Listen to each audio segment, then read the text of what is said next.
ડુંગળીના લચ્છા પકોડા, જે ખાવામાં એકદમ ક્રિસ્પી અને ખૂબ જ ટેસ્ટી લાગતા હોય છે. તો ચાલો આજે એ જ બનાવીએ.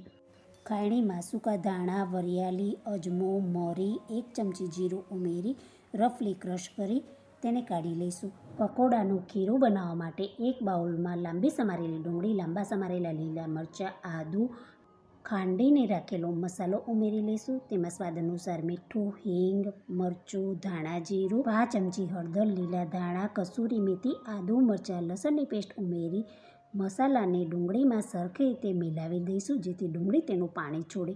મારો વિડીયો તમને પસંદ આવતો હોય તો મારી ચેનલને લાઇક, સબસ્ક્રાઈબ, શેર કરશો. મસાલા ડુંગળીમાં સરસ રીતે ભળી ગયા છે. તેમાં 1 કપ જેટલું બેસન ઉમેરીશું.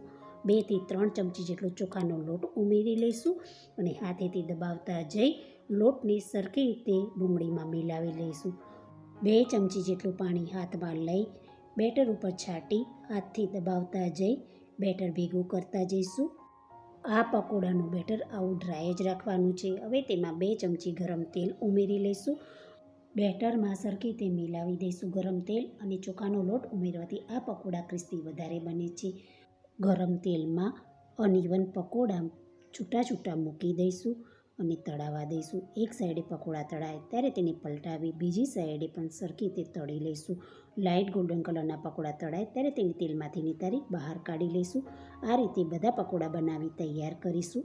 આ પકોડા બન્યા એવા ગરમ ગરમ જ પૂરા થઈ ગયા તો તૈયાર છે ડુંગળીના લચ્છા પકોડા.